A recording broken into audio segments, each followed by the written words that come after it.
क्या ओम बिरला को फिर से बनाया जाएगा लोकसभा स्पीकर या प्रोटेम स्पीकर भर्तृहरि मेहताब का ही नाम आगे बढ़ाएगी बीजेपी? क्या आंध्र प्रदेश बीजेपी प्रेसिडेंट दग्गुबती पुरंदेश्वरी को मिलेगी स्पीकर की पोस्ट या इस कुर्सी पर बैठेंगे राधा मोहन सिंह? नाम कई हैं, सस्पेंस भी पीक पर है। कांग्रेस लोकसभा के डिप्टी स्पीकर पद पर अपना सांसद चाहती है। पेपर लीक के मुद्दे पर मोदी सरकार को घेरने की रणनीति भी बन चुकी है, लेकिन इसके बावजूद सबकी नजर टिकी है 26 जून पर। मैं नरेंद्र दामोदर दास मोदी ईश्वर की शपथ लेता हूं कि मैं विधि द्वारा स्थापित भारत के संविधान के प्रति सच्ची श्रद्धा और निष्ठा रखूंगा।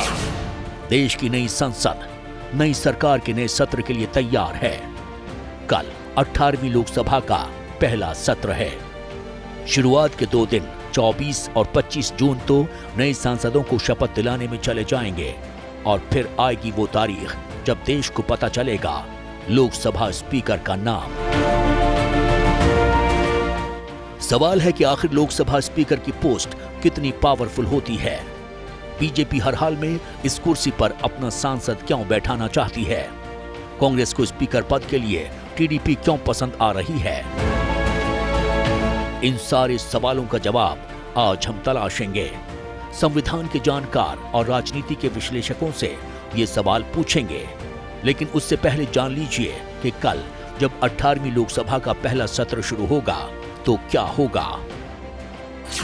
रिपोर्ट में आगे बढ़ने से पहले यह जानना जरूरी है कि प्रोटेम स्पीकर को लेकर आखिर बीजेपी को प्रेस कॉन्फ्रेंस क्यों करनी पड़ी।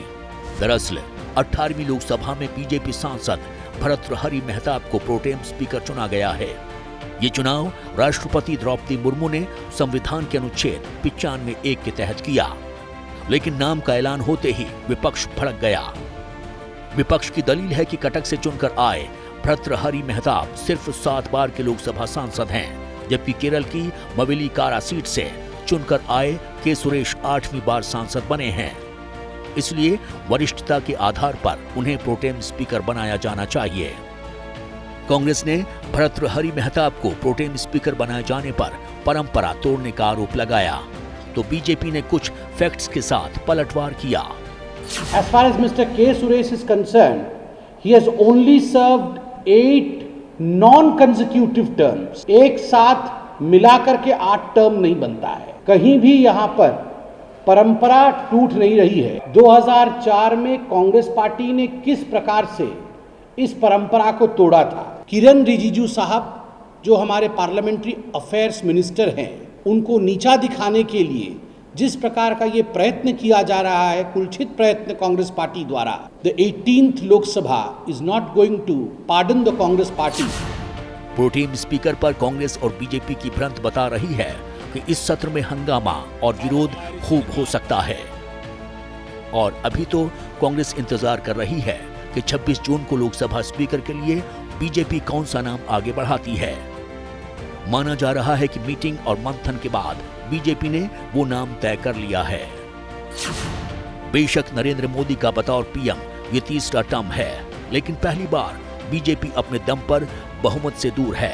कांग्रेस और विपक्षी दलों को लग रहा है चंद्रबाबू नायडू की टीडीपी स्पीकर पद के लिए बीजेपी पर दबाव डाल सकती है, लेकिन जिस तरह से नरेंद्र मोदी की तीसरी पारी में कैबिनेट का बंटवारा हुआ है, उससे तो यही लगता है कि सीटें भले ही कम हैं, लेकिन मोदी में वही दम है। यानी कहीं से भी ऐसा सिग्नल नहीं आया है जिससे लगे कि बीजेपी अपने सहयोगी के आगे सरेंडर है। आमतौर पर संसदीय परंपरा यही है कि लोकसभा का जो अध्यक्ष का पद है वो सत्तारूढ़ दल के पास हो। कभी कभी ऐसा भी हो कि सत्तारूढ़ दल में किसी सहयोगी दल को वो पद मिला है, जैसे टीडीपी को मिला वाजपेयी सरकार के वक्त में, जब चंद्रबाबू नायडू की जो पार्टी थी उसने बाहर से समर्थन दिया था और जीएमसी बारियोगी वहाँ पर लोकसभा अध्यक्ष बने थे। लेकिन आमतौर पर ऐसा होता है कि सत्तारूढ़ दल का हो। विपक्ष को भी समझ में आता है कि जो अध्यक्ष है, लोकसभा अध्यक्ष है, वो होगा सत्तारूढ़ दल का, लेकिन वो समझ रहे हैं कि अब जब गठबंधन की सरकार है तो कम से कम टीडीपी और जेडीयू जो बीजेपी के सबसे बड़े सहयोगी दल है, उनका अगर लोकसभा अध्यक्ष हो जाता है तो सदन में एक दबाव भारतीय जनता पार्टी पर बना रहेगा, और यदि कोई दल बदल की स्थिति होती है या कभी बिलों को पास कराने को लेकर, बिल्स को पास कराने को लेकर कोई चर्चा होती है तो विपक्ष को थोड़ी मदद मिल पाएगी। अगर भारतीय जनता पार्टी का ही लोकसभा अध्यक्ष होगा तो फिर थोड़ा सा मुश्किल होगा विपक्ष को, ऐसा लगता है। और उसके साथ साथ यदि टीडीपी जेडीयू में से किसी सहयोगी दल का स्पीकर होगा तो भारतीय जनता पार्टी भी थोड़ा दबाव में रहेगी। स्पीकर का पद जो है, सरकार चाहे गठबंधन की हो या गैर गठबंधन की हो, अकेली बहुमत की हो, हमेशा बड़ा निर्णायक होता है, क्योंकि सदन की कार्यवाही चलाने की पूरी जिम्मेदारी स्पीकर की होती है। और स्पीकर की जो भूमिका होती है वो एक तरह से सदन के अंदर सर्वोच्च न्यायाधीश की भूमिका होती है। सदन के नियमों के अनुसार सदन चले, सत्ता पक्ष विपक्ष को बराबर का मौका मिले और विपक्ष को सवाल उठाने का मौका मिले, और सरकार जब उन सवालों पर जवाब दे तो विपक्ष उनको सुने। ये सारी व्यवस्थाएं जो है करने की जिम्मेदारी स्पीकर की होती है।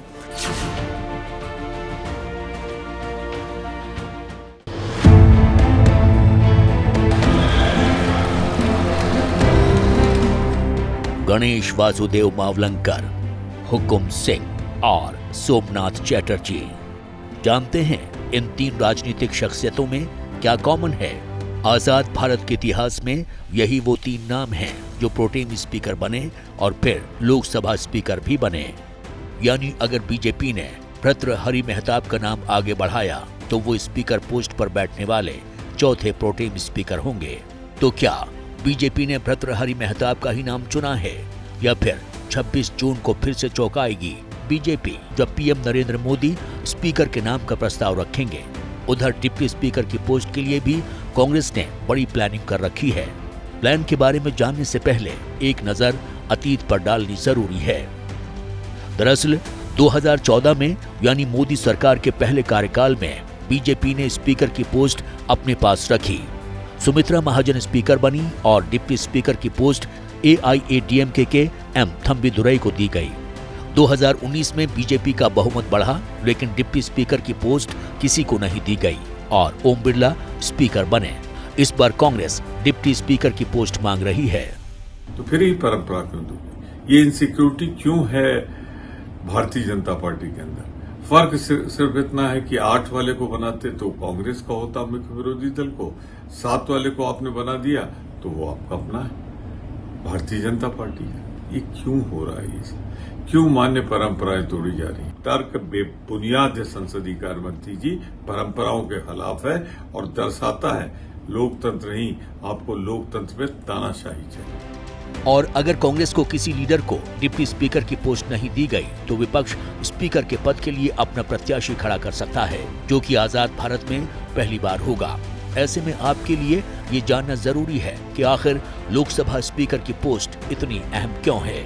संसदीय व्यवस्था में लोकसभा के स्पीकर का पद सबसे महत्वपूर्ण होता है। संसद की कार्रवाई को चलाने के लिए, सांसदों के जो कार्य तरीका है उस पर बात करने के लिए, पार्लियामेंट्री स्टैंडिंग कमेटी के लिए, और ख़ास तौर से संसद में सांसदों के बिहेवियर पर लोकसभा अध्यक्ष के फैसला जो बहुत महत्वपूर्ण होता है। और उससे भी महत्वपूर्ण है कि यदि आवाजाही हो यानी दल बदल हो रही हो तो उस समय स्पीकर क्या फैसला करता है। बिलों को पास कराने में महत्वपूर्ण भूमिका होती है और सांसदों को रोकने, सांसदों को बाहर करने, दोनों में भी स्पीकर की भूमिका बहुत महत्वपूर्ण होती है। और ख़ासतौर से जब एक सत्तारूढ़ दल के पास बहुमत नहीं हो, खुद अकेले के पास, जैसे कि आज की तारीख में भारतीय जनता पार्टी के पास नहीं है, तो उस समय लोकसभा अध्यक्ष बहुत महत्वपूर्ण भूमिका निभाता है सरकार को सदन की कार्रवाई आराम से चलाने के लिए, बेहतर तरीके से चलाने के लिए। बीजेपी के पास स्पीकर और डिप्टी स्पीकर दोनों पदों पर अपना सांसद बिठाने का चैलेंज है, वो भी इस एहसास के साथ कि विपक्षी दलों की ताकत बढ़ी है और पेपर लीक के मुद्दे पर हंगामा होना भी तय है।